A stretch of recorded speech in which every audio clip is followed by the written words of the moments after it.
Halo semua, ketemu lagi di YouTube channel Cognoscentic Consulting Group. Bersama saya Sucitia, salah satu analis di Cognoscentic Consulting Group. Pada video ini, saya akan membahas terkait penyusunan standar operasional prosedur, khususnya di lingkungan Sekretariat Daerah Provinsi Papua.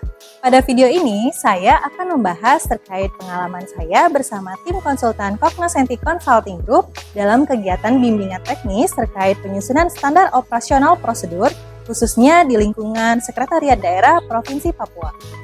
Penyusunan SOP ini bertujuan untuk meningkatkan keselarasan dan konsistensi dalam menjaga efektivitas dan efisiensi manajemen sumber daya manusia, khususnya di lingkungan Sekretariat Daerah Provinsi Papua.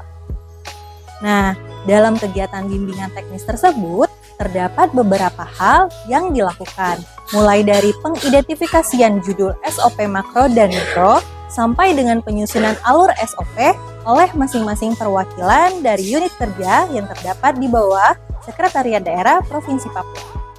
Nah, teman-teman, adapun metode yang digunakan dalam penyusunan SOP khususnya pada Sekretariat Daerah Provinsi Papua, yaitu yang pertama, SOP dijabarkan atau diturunkan melalui peta proses bisnis. Untuk mewujudkan SOP yang terintegrasi, maka penyusunan dokumen SOP perlu mengacu kepada peta proses bisnis, khususnya pada bagian peta lintas fungsi.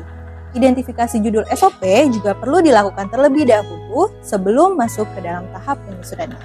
Lalu, apabila peta proses bisnis yang dijadikan acuan adalah peta proses bisnis lingkup pemerintah Provinsi Papua, artinya judul SOP yang diidentifikasi dari judul dan aktivitas yang terdapat dalam peta lintas fungsi yang merupakan kategori SOP makro.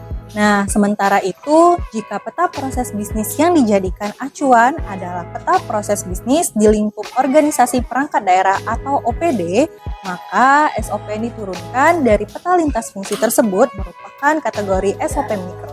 Dalam hal ini, penjabaran SOP dilakukan dari peta proses bisnis lingkup pemerintah Provinsi Papua, sehingga penurunannya merupakan kategori SOP makro.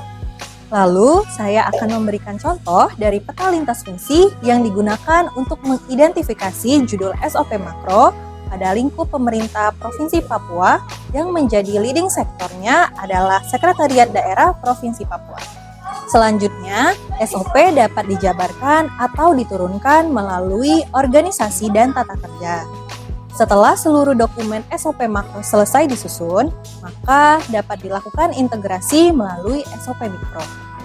Pada identifikasi SOP mikro, Sekretariat Daerah Provinsi Papua dijabarkan atau diturunkan melalui Peraturan Gubernur Nomor 44 Tahun 2019 tentang Organisasi dan Tata Kerja Sekretariat Daerah Provinsi Papua. Nah, penjabaran SOP mikro Sekretariat Daerah Provinsi Papua ini menggunakan format tabel identifikasi judul SOP.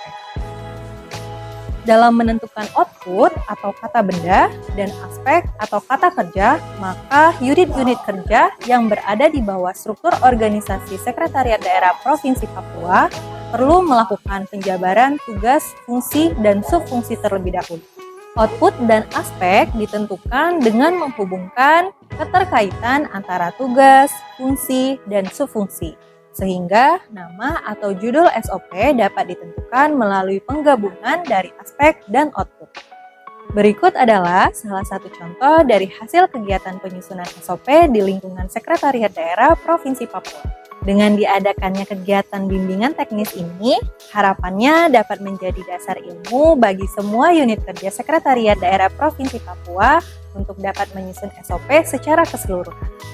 Sekian pembahasan terkait penyusunan standar operasional prosedur di lingkungan Sekretariat Daerah Provinsi Papua. Semoga apa yang saya sampaikan dapat bermanfaat bagi kalian semua. Jangan lupa untuk like, komen, subscribe, dan share video ini sebanyak-banyaknya. Terima kasih.